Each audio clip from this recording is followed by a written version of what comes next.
This story is one that many will remember. It is a collection about Manotick and remembering the centennial celebrations of 1959. The many years that have passed have laid a kindly hand on this thriving village of Manotick since it was founded by Moss Kent Dickinson so long ago. The village was a handy shopping supply center for the sturdy farming community. Then later years, many of the farms became housing developments, and most of the inhabitants commuted to Ottawa to work. Many still do. On the weekend of July 31st through August 3rd, 1959, Manotick celebrated its centennial. And what a celebration it was. Many months of planning and preparation of the centennial by the Centennial Committee and its associates ensured that the celebration was a great success. The Committee of 14 was led by Chairman Ken Pritchard, Vice Chair Jim Jewson, Secretary Doris Stamp, Treasurer Hugh Lang, and conveners Lila Boyd, Bill Goodwin, Phyllis Wildman, Roland Ashman, Merle Eady, Gordon Hardy, William Vanden Bosch, Keith Lindsay, Gordon Burstow, and Margaret Sherman. The following paragraphs will tell you a little bit about the activities that took place. And on July 31st, the public school parade of floats was led by Manotick resident pipe major Sam Scott and pupils. At 2 p.m., a pie eating contest was held for the teenagers, and at 2:30, a square dance competition was held.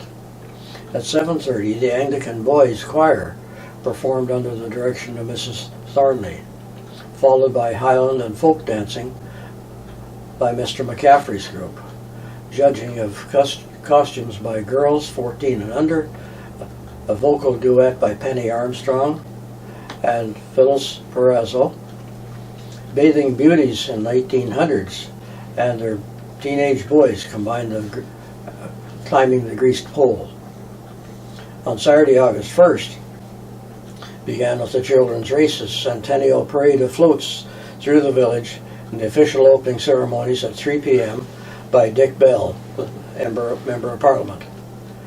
Catching the Greasy Pig by men and boys was something to watch, followed by a concert at 4 p.m., the Governor General's Foot Guards, led by Manotick's own Captain Alec McCurdy.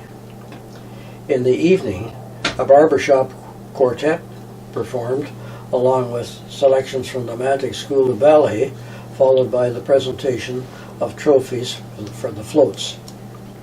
On Saturday, August 2nd, activities began with an outdoor community church service at 2:30 p.m. The reunion of old friends, was followed by a chicken barbecue. In the evening, a procession of decorated watercraft sailed through the main channel by bridge to Mahogany Harbor. On Monday, August 3rd, it started with a softball tournament, tug-of-war, step dancing competition, old-time fiddlers competition, men's choir, a midway, dancing to the CFRA Happy Wanderers. Finally, judging of the beards. Then there were some great ones, all colors, shapes, lengths, or Hugh Lang, Des McAvoy, Alan Armstrong, and Mike Kelly, to name a few, were among the contestants. During the weekend, an old-time museum was on display in the United Church, and a tea was served in the afternoon by the Women's Institute in the area. The celebration was well managed, events on time for the most part, huge crowds attended, and many former Manotick residents returned home for the festivities. The Manotick 100-year-old centennial book was in great demand and still is as a collector's item. Copies may be borrowed from the Manotick branch of the Public Library.